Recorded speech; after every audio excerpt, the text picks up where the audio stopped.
अस्सलामुअलैकुम, welcome to my YouTube channel. आज lecture number 11 है।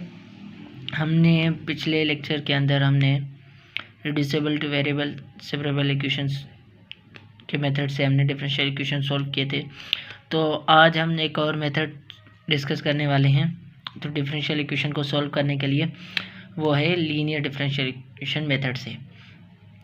लीनियर डिफरेंशियल इक्वेशन क्या है वो हमने प्रीवियस लेक्चर के अंदर पढ़ा है, और अगर किसी ने वो नहीं देखा तो प्रीवियस जाकर वो वीडियोस देखें, क्योंकि वो बहुत आपके लिए हेल्प करेंगे इस लेक्चर के अंदर। तो हम अपने लेक्चर की तरफ चलते हैं।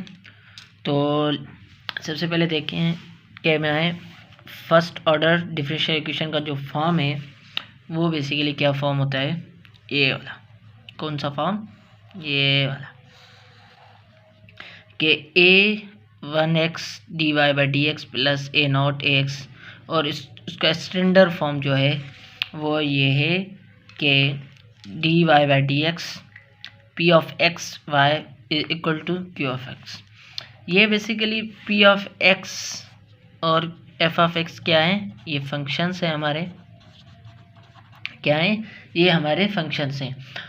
तो यहाँ पे मैंने जनरल लिया है कि dy/dx अगर यहाँ पे x होता यहाँ पे y होता तो क्या होता, तो उस सूरत में ये होता है कि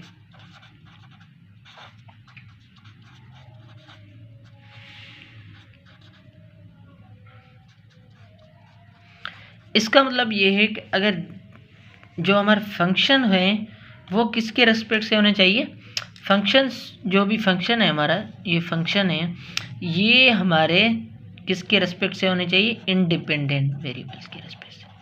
किसके, इंडिपेंडेंट वेरिएबल के रेस्पेक्ट से होने चाहिए। कि अगर हमारा जो फंक्शन है वो इंडिपेंडेंट वेरिएबल के रेस्पेक्ट से है और ये फॉर्म है, तो हम उस फॉर्म को वो हमारा क्या होगा, लीनियर डिफरेंशियल इक्वेशन जो मेथड से स्टैंडर्ड मेथड जो है वो ये होगा हमारी लीनियर डिफरेंशियल इक्वेशन का। सही है ना, ये हमारा लीनियर डिफरेंशियल इक्वेशन का जो है स्टैंडर्ड फॉर्म है। तो हम अपने क्वेश्चन की तरफ चलते हैं कि अगर हमारे इक्वेशंस दी हुई है, डिफरेंशियल इक्वेशन कोई दी हुई है, और लीनियर डिफरेंशियल इक्वेशन के मेथड से कैसे सोल्व करें। पहली बात ये तो जहन में रख लेना है कि नाम ही लीनियर है, फर्स्ट ऑर्डर डिफरेंशियल इक्वेशन है, तो समझ ले ये मेथड सिर्फ लीनियर इक्वेशंस पे ही अप्लाई हो सकता है। क्या हमारा सिर्फ लीनियर पे अप्लाई होगा, अदरवाइज़ पे नहीं होगा, क्योंकि अदरवाइज़ में ये स्टैंडर्ड फॉर्म बनेगा ही नहीं। कि इसलिए हमें तो सबसे पहले के सॉल्व कैसे करेंगे। तो यहाँ पर अगर मैं गौर से देखूँ कि हमारा सबसे पहला स्टेप क्या है कि linear equations into the standard form, कि हमारे जो इक्वेशन है, जो हमारी लीनियर इक्वेशन है उसको फर्स्ट ऑफ ऑल क्या स्टैंडर्ड फॉर्म लाओ। कि अगर स्टैंडर्ड फॉर्म में नहीं है तो लेट सपोज मैं एक एग्जांपल कर लेता हूँ, लेते हैं इस एग्जांपल को देखें। तो यहाँ पर अगर हम देखें कि ये हमारी लीनियर इक्वेशन है, लेकिन अगर मैं देखूँ क्या ये फॉर्म बन रही है, इसका नहीं है, क्योंकि dy/dx तो है 4y is equal to something है, कि मतलब यहाँ पर हमारा फंक्शन जो है x के, लेकिन इसके आगे डेरिवेटिव के जो है, जो कोफिशिएंट होना चाहिए वो 1 होना चाहिए। तो सबसे पहले हम क्या करेंगे, इसको यहाँ से कैंसिल करने दो तरीके हैं।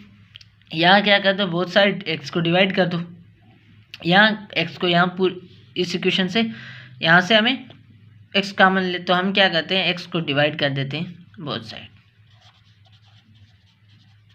सही है ना, तो ये हमारा x upon x dy/dx is equal to 4 upon plus x y is equal to x cube minus x upon x में कैंसिल, तो मैं ये ऐसे लिख सकता हूँ, और यहाँ से मैं x कॉमन लूँ -1 अपॉन एक्स। तो मेरा क्या बन गया, फर्स्ट ऑफ ऑल हमारा क्या बन गया, स्टैंडर्ड फॉर्म बन गया। कैसे कि हमारा स्टैंडर्ड एक फॉर्म बन गया। तो पहला स्टेप में क्या है कि अगर कोई भी इक्वेशन स्टैंडर्ड फॉर्म में नहीं है तो सबसे पहले उस इक्वेशन को स्टैंडर्ड फॉर्म में लाएं। किस तरह लाएं वो मैंने आपको यहाँ से बता दिया, सही है ना। और उसके बाद क्या करना है, उसके बाद हमें क्या करना है, आइडेंटिफाई करना है किसको, पी ऑफ एक्स को। पहले सबसे पहले क्या करना है, पी ऑफ एक्स को स्टैंडर्ड फॉर्म लाया, स्टैंडर्ड लाने के बाद हमें क्या करना पड़ेगा, पी ऑफ एक्स फॉर्म में लाना पड़ेगा। पी ऑफ एक्स जो है ना उसको हमें आइडेंटिफाई करना है कि पी ऑफ एक्स हमारे इस इक्वेशन के अंदर क्या है। तो मैं यहाँ से देखूँ तो पहले यहाँ से देखो और करो कि इक्वेशन के फॉर्म क्या है, d y by d x plus p of x into y, मतलब डिपेंडेंट वेरिएबल के साथ जो मल्टीप्लाई किया होता है फंक्शन उसको बोलते हैं हम पी ऑफ एक्स। तो हम इस इक्वेशन के अंदर देखें तो डिपेंडेंट वेरिएबल वाई है, उसके साथ क्या मल्टीप्लाई बाय है, तो 4। तो मतलब मैं आइडेंटिफाई कर गया पी ऑफ एक्स क्या हो गया ये। देन क्या है, देन अगर मैं देखूं and find the integration factor, integrate factor किसके बराबर होता है कि integrate factor is equal to e मतलब exponent of p of x into t x, सही है ना। तो अब क्या करना है कि इंटीग्रेशन फैक्टर जो है ना उसके बाद इंटीग्रेशन फैक्टर निकालना होता है कि इंटीग्रेशन फैक्टर किसके बराबर है, ये मैंने आपको बता दिया इसके बराबर, सही है ना। कि हमारा पी ऑफ एक्स की जगह पर हम 4/x dx लिखेंगे, सही है ना। थोड़ा मैं इसको सॉल्व कर लेता हूँ, मैं इसको ऐसे लिख सकता हूँ, सही है। ये 4 है, 4 बाहर आ गया और मैं देन इसको ऐसे भी लिख सकता हूँ।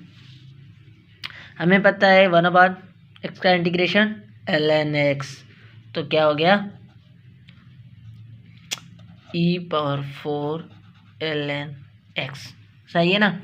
अब क्या करना पड़ेगा, हमें पता है अगर के एक्सपोनेंट जो है लॉगरिथम के अंदर क्योंकि तो उसको क्या करेंगे, अगर कोफिशिएंट है उसको हम पावर भी कर सकते हैं, इस फॉर्म में भी लिख सकते हैं। ये मैंने आपको पिछले लेक्चर्स के अंदर शायद बताया हुआ है, पीछे लेक्चर्स जो लेक्चर नंबर 4 या 5 के अंदर।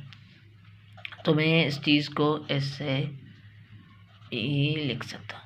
हमें पता है कि एक्सपोनेंट एंड नेचुरल आपस में क्या है, एक दूसरे के इन्वर्स है, तो कैंसिल हो जाएंगे, तो क्या हो जाएगा 4x⁴ रिमेनिंग हो जाएगा। ये हमारा इंटीग्रेशन फैक्टर निकल गया। क्या हो गया, इंटीग्रेशन फैक्टर हमारा निकल गया। यहाँ तक तो हमारा कम हो गया। सेकेंड स्टेप हो गया कि सबसे पहले हमने क्या किया, लीनियर इक्वेशन के स्टैंडर्ड फॉर्म में लाया, देन पी ऑफ एक्स को आइडेंटिफाई किया एंड फाइंड किया इंटीग्रेशन फैक्टर।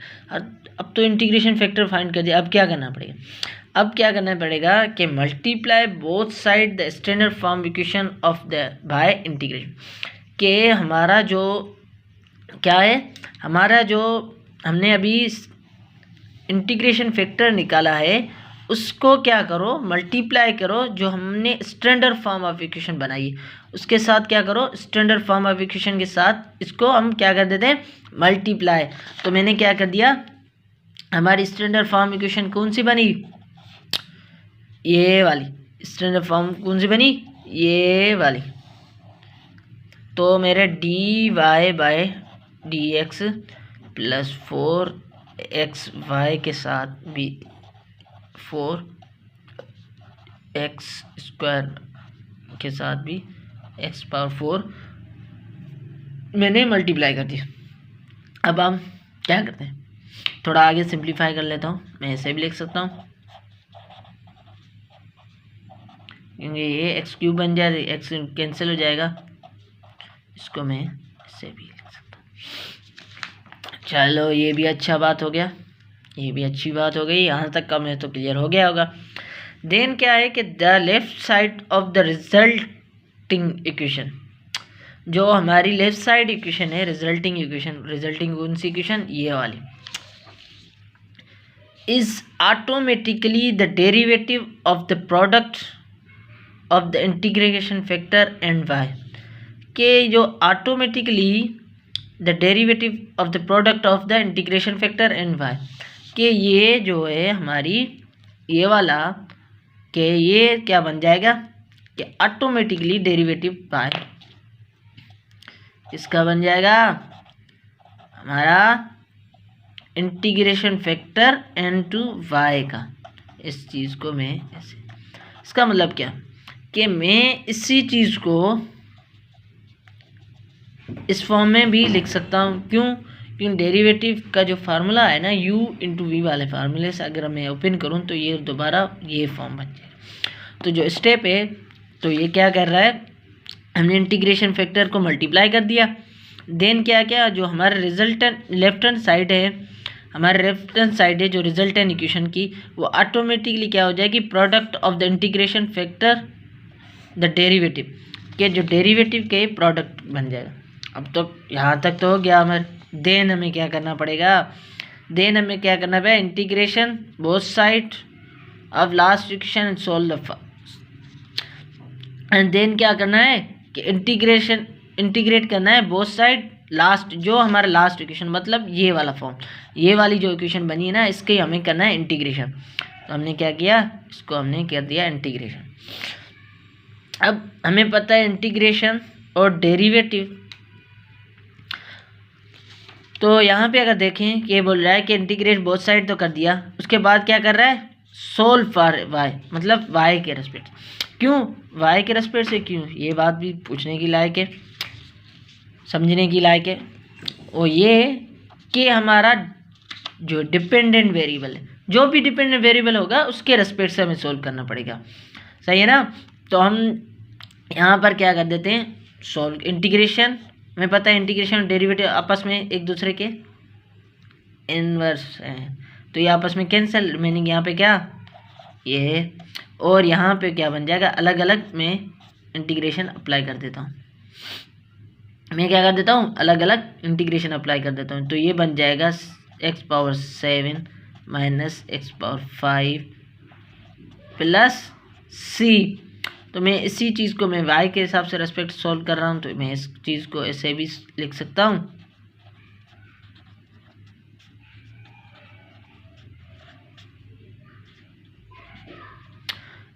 ये x⁻4 है, x⁻7 आपस में कैंसिल हो जाए, रिमेनिंग ऊपर क्या हो जाएगा, x⁻3 माइनस ऊपर x/5 प्लस c x-4 में लिख सकता हूँ। तो ये हमारा आंसर आ गया इस क्वेश्चन का। अब हमने एक क्वेश्चन किया, हमने पहले, क्योंकि मैंने लीनियर डिफरेंशियल इक्वेशन को यहाँ पे ज़्यादातर डिस्क्राइब नहीं किया, क्योंकि हमने प्रीवियस लेक्चर्स के अंदर हमने लीनियर डिफरेंशियल इक्वेशन कैसी होती है, क्या होती है, उन सब को हमने क्या कर दिया, डिस्क्राइब कर दिया था। तो हमने यहाँ पर उसका फॉर्म देखा कि स्टैंडर्ड फॉर्म में क्या है, उसके बाद हम उसके मेथड से, मतलब डिफरेंशियल इक्वेशन है उसको हमने सोल्व किया है, सही है ना। कि हमने लीनियर इक्वेशन स्टैंडर्ड फॉर्म, सबसे पहला काम क्या होता है कि हमें स्टैंडर्ड फॉर्म बनाना होता है, लाजमी लीनियर इक्वेशन हो तो उसको हमें क्या बनाना, स्टैंडर्ड फॉर्म बनाना लाजमी होता है। देन आइडेंटिफाई करना पड़ता है p(x), देन क्या इंटीग्रेशन फैक्टर निकालना पड़ता है, और मल्टीप्लिकेशन बोथ साइड वगैरह जो भी मैंने आपको डिस्क्राइब करना। अब मैं एक ऐसा क्वेश्चन, अगर लेट सपोज ऐसी क्वेश्चन आ गई, ये वाला फॉर्म बना हुआ है, लेट सपोज कि मैंने बोला ये फॉर्म मैंने ऑलरेडी दे दिया, तो हमें क्या करना पड़ेगा, कि क्या करना पड़ेगा वो हम अपने क्वेश्चन के अंदर डिस्कस करते हैं। तो मैं एक क्वेश्चन ले लेता हूँ,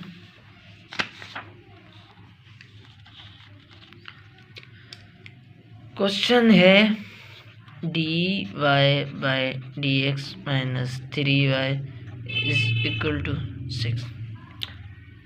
अब क्वेश्चन और से देखें, सबसे पहले क्वेश्चन क्या बोलता है कि स्टैंडर्ड फॉर्म में लिखें, तो हमें पता है कि ये हमारा ऑलरेडी स्टैंडर्ड फॉर्म में है। देन क्या बोलता है कि आइडेंटिफाई करो p(x) क्या है, तो हमारे p(x) क्या है यहाँ पे -3, सही है ना। देन क्या करता है कि इंटीग्रेशन फैक्टर निकालो, इंटीग्रेशन फैक्टर क्या होगा -3 dx, सही है।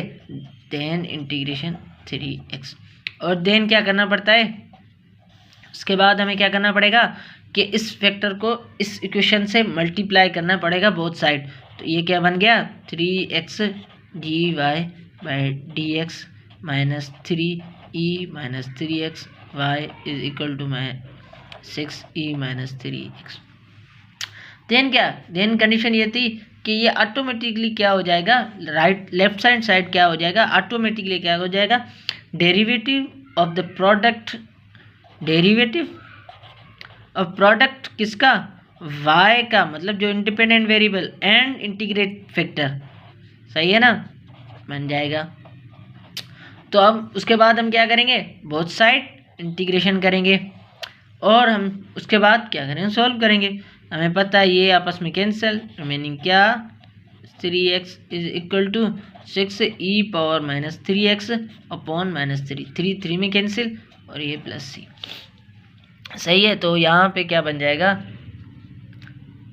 y e power minus 3x is equal to minus 2e power 3x plus c, और इसको मैं आगे भी इस तरह लिख सकता हूँ कि minus 2e power 3x upon e power minus 3x plus c e power minus 3x, e power minus 3x e power minus 3 cancel, remaining क्या माइनस 2 प्लस c, ओ सॉरी मैंने यहाँ पे थोड़ा गलती कर दी, यहाँ पे ये नीचे डिवाइड होता है और ये आप ऊपर चला जाएगा तो ये पॉजिटिव हो जाएगा।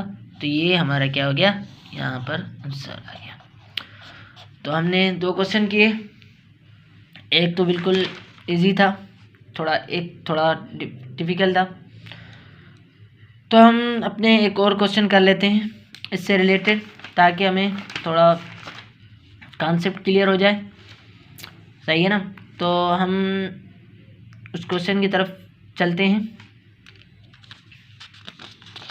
वो क्वेश्चन क्या है वो देख लेते हैं। क्वेश्चन ये है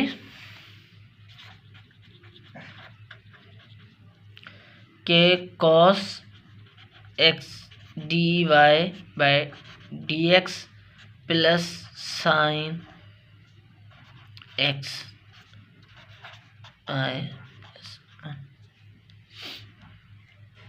सही है।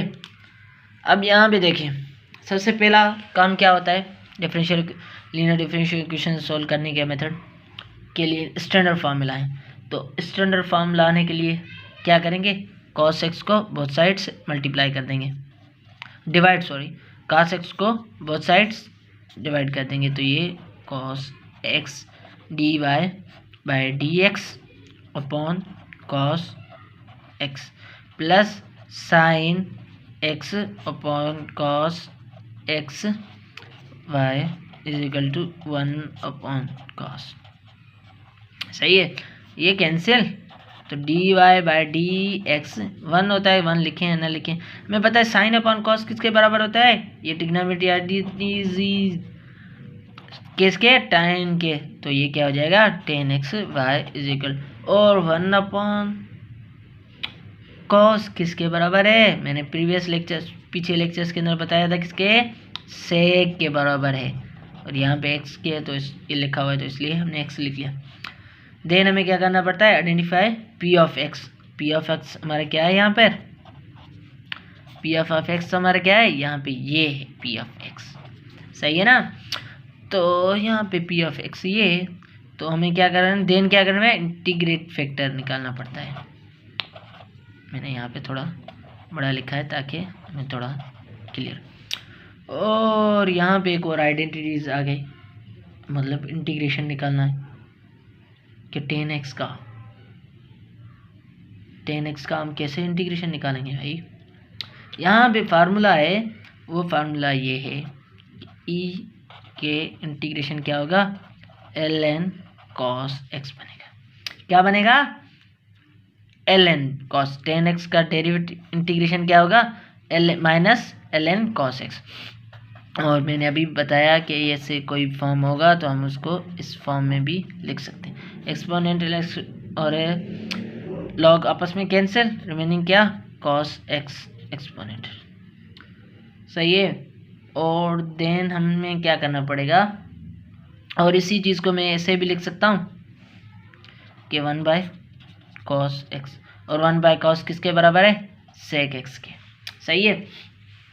तो देन क्या करना पड़ता है हमें, इंटीग्रेशन फैक्टर तो निकल गया, इंटीग्रेशन फैक्टर निकला हमारा ये वाला हिस्सा। सही है, इंटीग्रेशन फैक्टर हमारा ये निकल गया। सही है। देन हमें क्या करना पड़ेगा,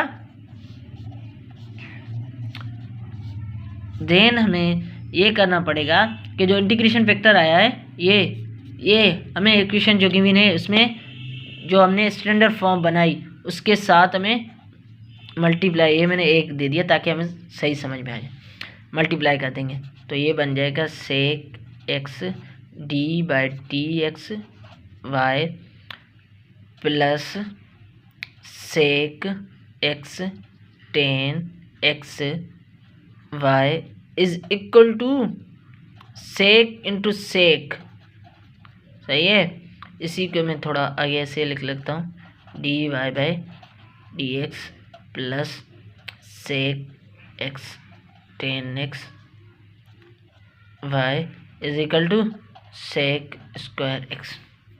सही है, सेक स्क्वायर एक्स बन गया।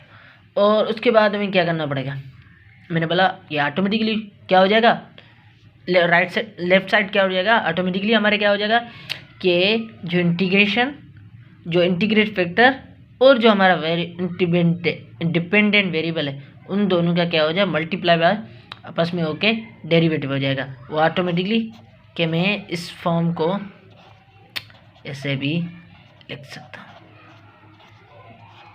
और ये सेक स्क्वायर। और देन क्या करना पड़ेगा हमें, इंटीग्रेशन निकालने में, देन क्या करना पड़ेगा, इंटीग्रेशन। तो ये आपस में कैंसिल, तो ये सेक एक्स वाई में पहले आगे से लिख सकता हूँ।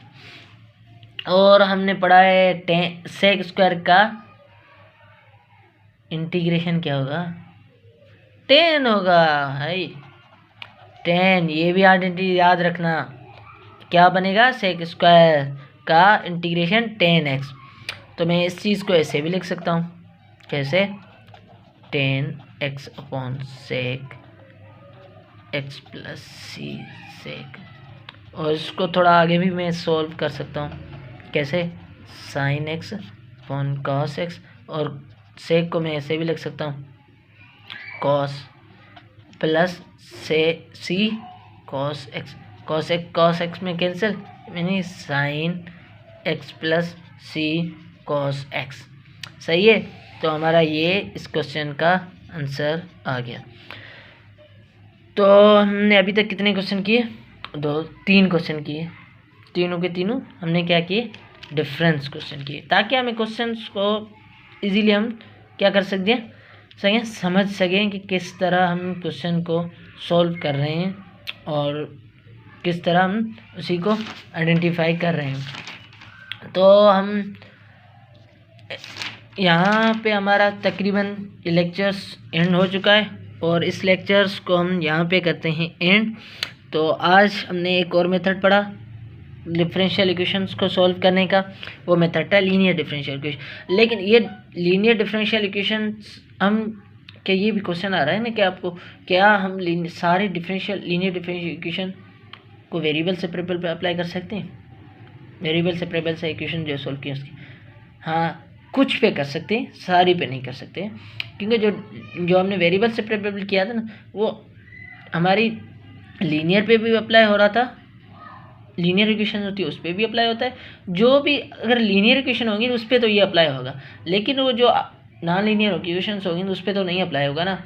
तो वेरिएबल सेपरेबल वाला जो है ना वो लीनियर पे भी अप्लाई होता है और नॉन लीनियर पे भी अप्लाई होता है। तो ये पॉइंट ज़रूर जहन में रखें। तो हमने आज लेक्चर्स जो पढ़ा था तो उस चीज़ को जहन में रखें। और हमने आज 2-3 और फार्मूले पढ़े थे। एक ये पढ़ा था, क्या पढ़ा था कि इंटीग्रेशन ऑफ सेक स्क्वायर का क्या बनेगा, इंटीग्रेशन ऑफ सेक स्क्वायर का 10x बनेगा। सही है, ये जहन में रखें।